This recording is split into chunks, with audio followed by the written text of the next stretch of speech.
And here is this sweet little spot. Now, how did this spot get here?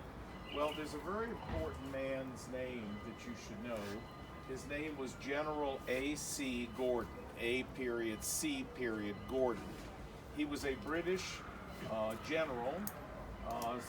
He actually had a nickname, Chinese Gordon, because he had been the commanding officer of the British Army in China in the very late 1800s, and put down a big rebellion there against the British. And then he came back to Britain. He was a wonderful Christian, a very strong evangelical Christian.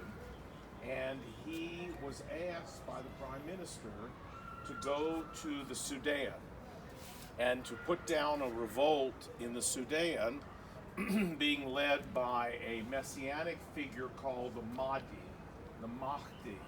And he decided he would go because he had been involved in the Sudan years before, and he had a very soft spot for the Sudan in his heart. But on the way to the Sudan, he stopped here in the Holy Land, and he was the one who identified this site.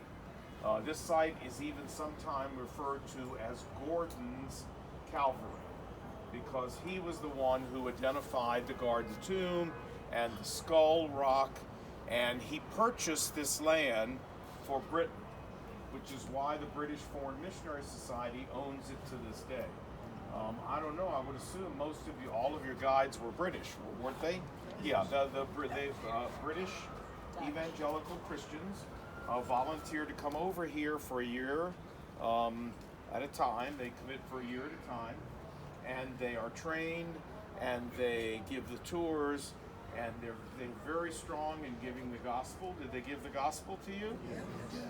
I love that about this place. You know, people come from everywhere, every kind of background, doesn't matter, and they get the gospel right here in Jerusalem. These guys are great. And so I encourage you, after we're done, I have a little thing here, a little basket where you could throw in a few shekels or a couple of dollars or whatever. This is really worth supporting because it's a gospel witness to people who would never enter a church. But people come in here from every walk of life, and every kind of background, and they get the gospel. And I think that's wonderful. Gordon, just to complete the story, went on to Khartoum where he was killed. He was actually killed 3 days before the army that had been sent to rescue him under General Kitchener arrived. They arrived in Khartoum 3 days late. He had been killed 3 days before. And there's a wonderful movie called Khartoum. It's an older movie. I think it stars Kirk Douglas, as I recall. But it's a wonderful movie about General Gordon going to Khartoum, and he and the Mahdi and their interaction and his Christian faith. And if you've never seen it, you can get it on Netflix or Prime Video. It really is worth watching. But as you watch it, remember, he's the gentleman who identified this spot and bought it for the British. Gordon's Calvary. Calvary.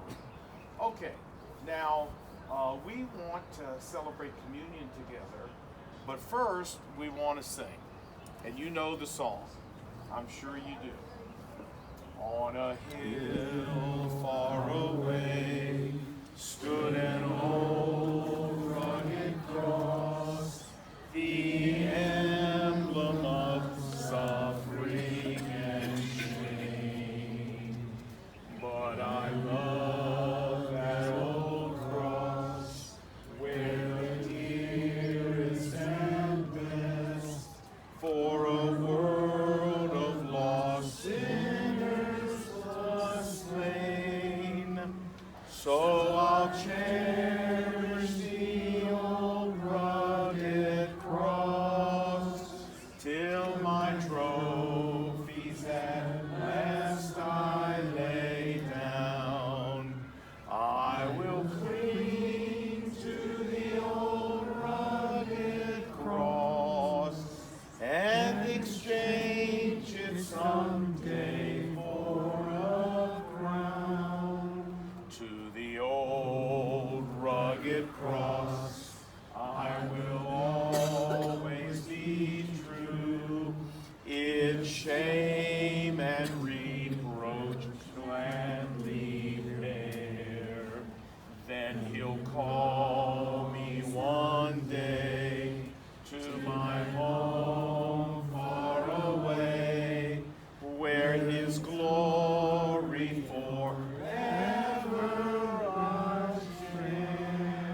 touch the old rugged cross, till my trophies at last I lay down. I will cling to the old rugged cross and exchange it someday for a crown. Let's bow our heads together. And I'm